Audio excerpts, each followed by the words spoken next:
वो एक होनहार बेटी थी, एक बेहतरीन खिलाड़ी। वो प्रेरणा थी हर उस लड़की के लिए जो सपने देखकर उन्हें साकार करना चाहती थी। लेकिन एक दिन उसके इन्हीं सपनों को गोली मार दी गई। और किसने? उसके खुद के पिता ने। अब आप यही सोच रहे होंगे कि क्या कोई बाप अपनी ही बेटी को गोली मार सकता है?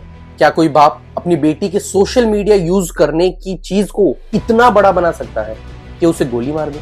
क्या कोई बाप अपनी बेटी की बढ़ती कमाई से इतना इनसिक्योर हो सकता है कि उसे गोली मार दे?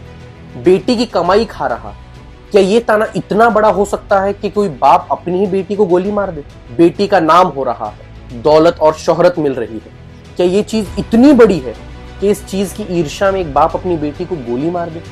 राधिका यादव के केस में कुछ ऐसा ही हुआ। 10 जुलाई 2025 की सुबह गुरुग्राम के वजीराबाद में राधिका अपने किचन के अंदर सुबह सुबह रसोई में नाश्ता बना। तभी उसके चाचा को एक आवाज सुनाई दी। आवाज को सुनकर वो डर गए। उन्हें लगा कि किचन के अंदर प्रेशर कुकर फट गया।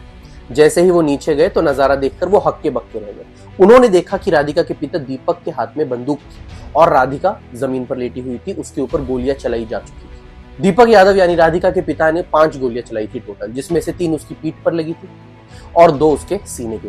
पुलिस के मुताबिक दीपक यादव यानी राधिका के पिता को उसकी आजादी, उसके फैसलों और उसकी कामयाबी से परेशानी थी। दीपक ने अपने बयान में बताया कि लोग उन्हें ताने मारते थे कि मैं बेटी की कमाई पर जी रहा हूं। उन्होंने राधिका को अकेडमी बंद करने के बारे में कहा। राधिका नहीं मानी, इसीलिए उन्होंने एक दिन राधिका के ऊपर गोलियां चलाई। अब इस पर सोशल मीडिया का भी एक एंगल बाहर आ रहा। लोग कह रहे हैं कि राधिका सोशल मीडिया पर उसका नाम हो रहा था, उसके म्यूजिक एल्बम्स आ रहे थे, बिकॉज उसके पिता मतलब दीपक यादव को ये सारी चीजें देखने में अश्लील, अभद्र लग रही थी, इसीलिए उन्होंने अपनी बेटी को गोली मारी, क्योंकि समाज में उनका नाम खराब हो रहा था। लेकिन सच तो यह है कि राधिका का जो म्यूजिक वीडियो रिकॉर्ड हुआ था वो उसके पिता की परमिशन के साथ ही रिकॉर्ड हुआ था और ये चीज राधिका के को एक्टर ने कंफर्म की है। तो शायद ये गुस्सा राधिका की बढ़ती सफलता, उसकी आजादी और अपनी फाइनेंशियल डिपेंडेंस जो राधिका पर बढ़ती जा रही थी उसी की वजह से। दीपक यादव को पहले दिन ही गिरफ्तार कर लिया गया और रिमांड में उसने कबूल किया कि उसने पहले ही हत्या का प्लान बना रखा था और गोलियां भी उसने पहले ही लाकर रखी हुई थी। इसका मतलब किसी गुस्से में आकर लिया हुआ फैसला नहीं है, ये एक सोची समझी साजिश थी या षड्यंत्र था। अब सवाल इसमें यह भी उठता है कि अगर राधिका की मां उस दिन घर के अंदर ही मौजूद थी तो राधिका की मां ने अब तक कुछ भी क्यों नहीं कहा?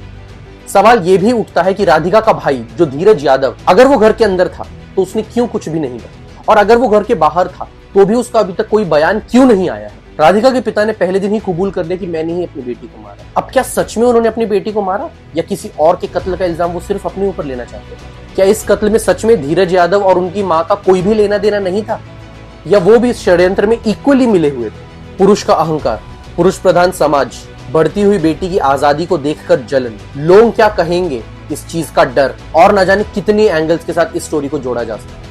लेकिन हम एक चीज तो 100% बोल सकते हैं कि इंडिया कितना भी आगे बढ़ जाए, कुछ लोगों की मानसिकता कभी आगे नहीं बढ़ने वाली। अब इंतजार करते हैं कि इस चीज के अंदर कोर्ट क्या फैसला सुनाता है।